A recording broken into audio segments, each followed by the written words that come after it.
প্রাণী সম্পদ বিকাশ দপ্তরের উদ্যোগে মঙ্গলবার শূকর পালন বিষয়ক রাজ্যভিত্তিক কর্মশালা অনুষ্ঠিত হয়। রবীন্দ্র শতবার্ষিকী ভবনের ২ নম্বর হলে এই কর্মশালার আয়োজন করা হয়। এই আলোচনায় মূল বিষয়বস্তু ছিল কিভাবে শূকরকে বিভিন্ন রোগ থেকে রক্ষা করা যায়।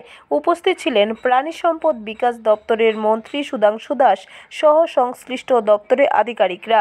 মন্ত্রী সুধাংশু দাস জানান, রাজ্যে শূকরের মানুষের চাহিদা অনেক বেশি।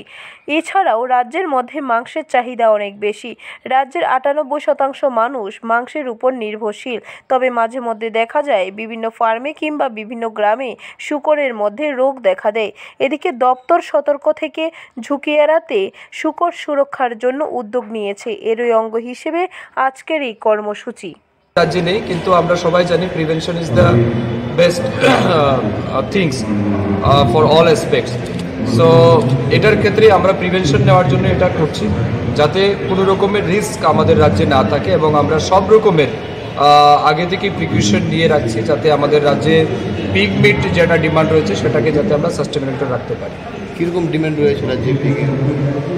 আপনারা জানেন আমাদের রাজ্যে মাংসের পরিমাণ, বা বিশেষ করে পিগ মিট হোক বা গোট মিট হোক, পোলট্রি মিট হোক, এটার প্রচুর ডিমান্ড আছে। প্রায় 98% লোকের কিন্তু ডিমান্ড রয়েছে আমাদের রাজ্যে। তো সেই অনুযায়ী আমাদের সাফিসিয়েন্ট প্রোডাকশনও রয়েছে। তো এটা নিয়ে আমাদের কোনো রকমের দুশ্চিন্তা নেই।